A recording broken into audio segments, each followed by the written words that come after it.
विधायक के हाथ में ऐसा नेतृत्व चला गया है जो घड़ी और छाते महिलाओं को बांटते हैं और जिसने बेवकूफ बनाने का काम कर रहा है।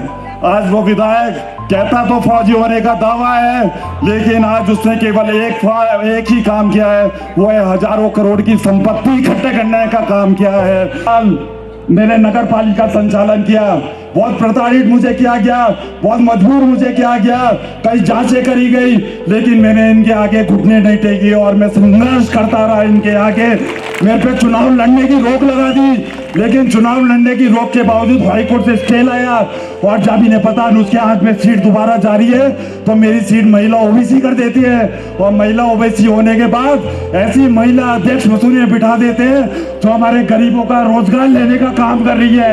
आज गरीबों के घर में चूल्हा नहीं चल रहा है। सिविल हॉस्पिटल में हमारे 28 डॉक्टर है, केवल 2 डॉक्टर वहां पे रहते हैं और उनका एक ही काम, एक ही रेफर सेंटर बना के उसको रख दिया है। इतनी बुरी स्वास्थ्य की सेवा है कि कई पर्यटक यहाँ पर आते हैं लेकिन उनको मृत्यु हो जाती है, उनको स्वास्थ्य की सेवाएं नहीं मिल पाती। आज इस विधायक ने शहीदों का फायदा उठा के सैन्य धाम में घोटाला किया है।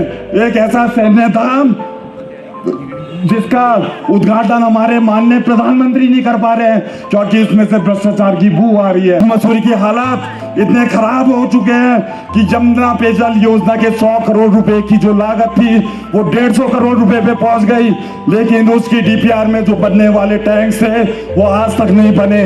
और आप देखेंगे कि जो अंग्रेजों के बनाए हुए हमारे टैंक्स है उनमें वो पानी डाल दिया गया है। गनील टैंक्स, राधा भवन, कोई भी एक नया टैंक नहीं बनाया गया।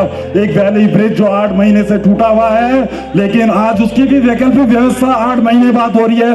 जब हमारे सम्मानित कांग्रेस के सदस्यों ने धरना देने का काम किया है उसके बाद उनके जोंगी और अब बोल रहे हैं कि इस पर्यटक सीजन आने के बाद कि हम इसका वैकल्पिक ब्रिज बनाएंगे। हमारा नेतृत्व पूर्व में एक ऐसे विधायक के पास रहा है, आदरणीय गुंसोला जी पे, जिन्होंने एक तिनका तक मसूरी में लुटने नहीं दिया है।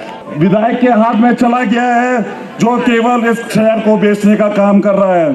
आज जो इस तालाब को इकट्ठा करने की आज जो जरूरत पड़ी है वो इसलिए पड़ी है कि मसूरी एक शहर ऐसा रहा है जिसका नेतृत्व एक ऐसे विधायक ने किया है, एक ऐसे विधायक के हाथ में चला गया है जो केवल इस शहर को बेचने का काम कर रहा है। आज एक विधायक के हाथ में ऐसा नेतृत्व चला गया है जो घड़ी और छाते महिलाओं को बांटते हैं और जिसने बेवकूफ बनाने का काम कर रहा है। आज वो विधायक कहता तो फौजी होने का दावा है, लेकिन आज उसने केवल एक ही काम किया है, वो है हजारों करोड़ की संपत्ति इकट्ठे करने का काम किया है। और जो एक ऐसा विधायक जिसे वसूली मंत्री के नाम से जाना जाने लगा है, जिसकी चर्चा उच्चतम न्यायालय में केवल इस चीज से कहा जाती है कि एक वो जिसकी एक चर्चा उच्चतम न्यायालय में आए दिन रहती है कि आय से ज्यादा संपत्ति ऐसे विजिलेंस एक अनुमति मांगती है राज्य सरकार से मुकदमा दर्ज करने की। हमें धिक्कार है ऐसे विधायक पे। हमारा नेतृत्व पूर्व में एक ऐसे विधायक के पास रहा है, आदरणीय गुंसोला जी पे, जिन्होंने एक तिनका तक मसूरी में लुटने नहीं दिया है। 10 साल वो चेयरमैन रहे, 10 साल विधायक रहे, एक ईमानदारी की मिसाल है, लेकिन इनके आते ही जो लुटने का काम शुरू हुआ है वो मसूरी के लोग कभी भूल नहीं सकते हैं। हम बात करते हैं आज जॉर्ज एवरेस्ट की। जॉर्ज एवरेस्ट में आज स्थानीय लोग वो कैसे भटक रहे हैं, उनको वहां पे एंट्री करने के लिए 200 रुपए देने पड़ते हैं। और किसको दे दिया जॉर्ज एवरेस्ट? बाबा रामदेव को। हजारों करोड़ की संपत्ति बाबा रामदेव को दे दी है और हमारे स्थानीय लोग उसमें डर डर के लिए भटक रहे हैं। आज बड़े शर्म की बात है कि 15 वर्ष पूर्ण होने के बाद मसूरी का एक मास्टर प्लान नहीं बना बताया। एक ऐसा विधायक के हाथ में नेतृत्व चला गया। मसूरी एक ऐसा शहर था जहां लाल बहादुर शास्त्री एकेडमी जैसे प्रतिष्ठान है, मसूरी के Doon School, Saint George College, एवन और वुस्टॉक जैसे स्कूल हैं, लेकिन एक ऐसे विधायक के हाथ में चला गया है जिससे केवल अपनी संपत्ति बढ़ाने का काम कर रहा है। आज गरीब 2 घर का मकान बनाने के लिए दर दर भटक रहा है। अवैध पेड़ों का कटान हो रहा है, मसूरी की आबो हवाएं खराब हो रही है, लेकिन विधायक जी के कान में जू नहीं हो रही है, जो नहीं रेंग रही है। ये आप देखते हैं एक वैली ब्रिज जो 8 महीने से टूटा हुआ है, लेकिन आज उसकी भी वैकल्पिक व्यवस्था 8 महीने बाद हो रही है। जब हमारे सम्मानित कांग्रेस के सदस्यों ने धरना देने का काम किया है, उसके बाद उनके जो होंगी, और अब बोल रहे हैं कि इस पर्यटक सीजन आने के बाद कि हम इसका वैकल्पिक ब्रिज बनाएंगे। तो आप 8 महीने से, मैं पूछना चाहता हूं, आप 8 महीने से कहां सो रखे थे, कहां थे आप? आपको क्यों नहीं याद आई 8 महीने से हजारों करोड़ रुपए का केंद्र से बजट आया, कहां गया वो बजट? ये मसूरी की जनता आपसे पूछती है। आज मसूरी की हालात इतने खराब हो चुके हैं कि जमुना पेयजल योजना के 100 करोड़ रुपए की जो लागत थी वो 150 करोड़ रुपए पे पहुंच गई, लेकिन उसकी डीपीआर में जो बनने वाले टैंक्स थे वो आज तक नहीं बने। और आप देखेंगे कि जो अंग्रेजों के बनाए हुए हमारे टैंक्स थे उनमें वो पानी डाल दिया गया है। गनील टैंक्स, राधा भवन, कोई भी एक नया टैंक नहीं बनाया गया। और इतना बड़ा भ्रष्टाचार का खेल हुआ है कि आप समय आने पे कांग्रेस पार्टी जब हमारी आएगी तो इसका हम जांच करेंगे। आज आप बात कर रहे हैं सीवर की, आज आप देखते हैं 100 करोड़ के बच्चे सुबह सीवर में चल के स्कूल जाते हैं। अभी कुछ दिन पहले हिंदुस्तान अखबार के फ्रंट पेज में छपा कि कैग ने बोला ऑडिट में कि 45 करोड़ रुपए की टेंडर से बंदरबाट हुई है, और 45 करोड़ रुपए पता ही नहीं कि कहां चले गए। और हमारे स्कूल के बच्चे वो आज देखेंगे कि आज वो सीवर से जाते हुए उस टूरिस्ट हमारे उस सीवर के ऊपर से स्कूल पे जा रहे हैं। आज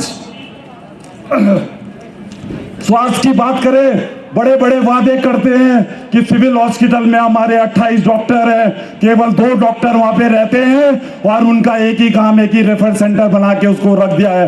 इतनी बुरी स्वास्थ्य की सेवाएं हैं कि कई पर्यटक यहाँ पर आते हैं लेकिन उनको मृत्यु हो जाती है, उनको स्वास्थ्य की सेवाएं नहीं मिल पाती। तो ये हाल आज मसूरी का बना दिया गया है। आज इस विधायक ने शहीदों का फायदा उठा के सैन्य धाम में घोटाला किया है।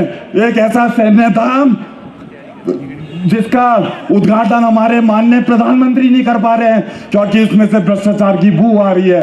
एक सैनिकों का फायदा उठाया, शहीदों का फायदा उठाया, और सैन्य धाम में इतना बड़ा घोटाला उन्होंने कर दिया कि आप सोच भी नहीं सकते हैं। आज उद्यान विभाग की बात करें, सबसे बड़ा विभाग उद्यान घोटाला में है। मैं कितने घोटाले बताऊं, अगर घोटाले की बात लगूं तो आपको एक किताब लिखने पड़ जाएगी। यहाँ पर आज मसूरी की ट्रैफिक व्यवस्था इतनी खराब हो चुकी है कि आज जो टूरिस्ट 2 घंटे में दिल्ली से देहरादून पहुंचता है वो आज उसको मसूरी जाने के लिए 3-3 घंटे पड़ते हैं। आप देख सकते हैं कैसे जाम लगा पड़ा हुआ है, एक पार्किंग तक नहीं बना पाए। जिस पार्किंग में हम ये कर रहे हैं हरीश रावत जी की देन है। तो मैं यही बोलूंगा कि आज उपनल के मंत्री हैं, सैनिक कल्याण मंत्री है आदरणीय हरक सिंह रावत जी यहाँ बैठे हैं। हजारों की संख्या में उपनल में उन्होंने नौकरी लगाई। मैं बताता हूँ मसूरी शहर से 10 नाम ऐसे बता दे जिनके उन्होंने मंत्री रहते हुए उपनल में नौकरी लगाने का काम किया हो। उन्होंने नौकरी नहीं दी है, उन्होंने नौकरी लेने का काम किया है। माननीय प्रभारी जी, बस 5 मिनट में और लूंगा, खत्म होने वाला है। मैंने अपना, ठीक है, मैं घोटालों की लिस्ट बंद करके आगे बताता हूँ।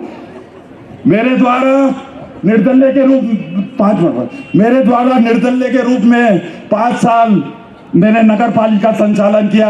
बहुत प्रताड़ित मुझे किया गया, बहुत मजबूर मुझे किया गया, कई जांचें करी गई, लेकिन मैंने इनके आगे घुटने नहीं टेकी और मैं संघर्ष करता रहा इनके आगे। मेरे पे चुनाव लड़ने की रोक लगा दी, लेकिन चुनाव लड़ने की रोक के बावजूद हाईकोर्ट से स्टे लाया, और जब इन्हें पता उसके हाथ में सीट दोबारा जारी है तो मेरी सीट महिला ओबीसी कर देती है। और महिला ओबीसी होने के बाद ऐसी महिला अध्यक्ष मसूरी में बिठा देते हैं जो हमारे गरीबों का रोजगार लेने का काम कर रही है। आज गरीबों के घर में चूल्हा नहीं चल रहा है, आज हमारे वेंडर सड़कों पे मजदूर संघ हाईकोर्ट की धक्के खा रहा है। क्या क्या बातें बताऊं, नौकरियों से निकाला जा रहा है, महाराष्ट्र की कंपनी लाकर उनको यहाँ पर ठेका दिया जा रहा है, और यहाँ की जो स्थानीय ठेका है कंपनी से उनको यहाँ से खदेड़ दिया जा रहा है। तो मैं यही बोलूंगा कि आज एनएसयूआई के रूप में और यूथ कांग्रेस में मैंने 7 साल इस पार्टी की सेवा करने का काम किया है। और आज बहुत सारे लोग यहाँ पे बोल रहे हैं कि मैं एमएलए लड़ने के लिए मैंने सभा करी है। मैं इस खुले मन से कहना चाहता हूँ, मैंने कोई चुनाव लड़ने के लिए एक पार्टी ज्वाइन नहीं करी है। मैंने यहाँ पर सत्ता परिवर्तन करने के लिए पार्टी ज्वाइन करी है, और अभी हमारी पार्टी में बहुत सीनियर नेता है, बहुत लंबी फौज है। मैं कोई चुनाव लड़ने का वो नहीं हूँ, प्रत्याशी नहीं हूँ, लेकिन जो पार्टी का निर्देश होगा मैं उसमें मानूंगा। और बिल्कुल एक एसेट की तरह पार्टी के लिए हमेशा काम करूंगा। माननीय प्रभारी जी, मुझे आपका, हम लोगों का शीर्ष नेतृत्व का हाथ चाहिए, मुझे आपका साथ चाहिए, मुझे आपका आशीर्वाद चाहिए, ताकि इन बेईमानों से मैं लड़ सकूं, कांग्रेस को जिता सकूं और कांग्रेस को मसूरी विधानसभा में जिताने का कार्य कर सकूं। इस संकल्प को आज मैं यहाँ पर संकल्प, मेरे साथ ये सभी लोग एक संकल्प लेते हैं कि जैसे बेईमान विधायक को हम उखाड़ फेंकने का काम करेंगे। ये आज सारे हमारे नेता यहाँ पर सब लोग संकल्प लेंगे। मैं एक बात सभी से बोलूंगा, कांग्रेस पार्टी